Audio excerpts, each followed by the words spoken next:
And I realized that now the altar was demanding more and more from me, and I couldn't give them that.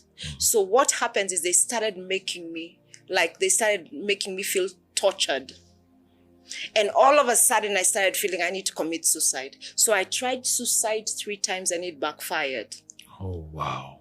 And one day my mom was sleeping in the room and the Spirit of God woke up and told her, go hold Rahab's nose and give her milk.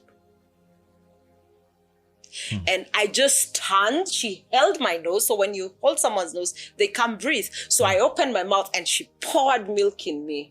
And I just started vomiting. And she was like, why do you want to kill yourself?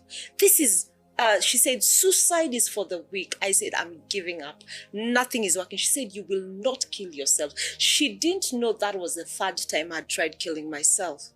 Wow. So one day, so now life is really bad. I can't afford my lifestyle. And I'm doing anything to get this lifestyle because of the drugs. And so my mom got me a job.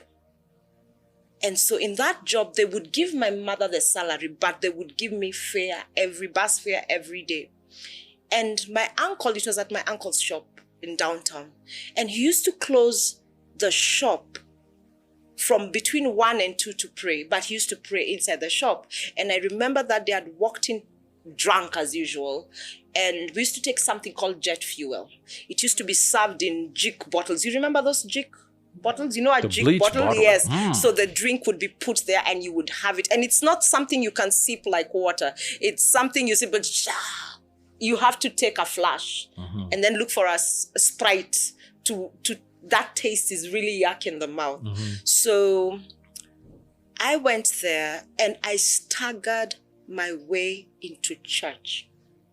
Because now he's closed the shop, so I need to go somewhere. I was actually looking for a bar, but I staggered my way into a church. Again, I sat at the back.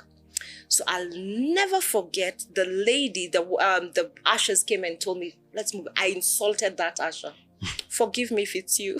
No. I insulted her and she could smell the liquor. So I was trying to move. I couldn't move. So I decided to sit.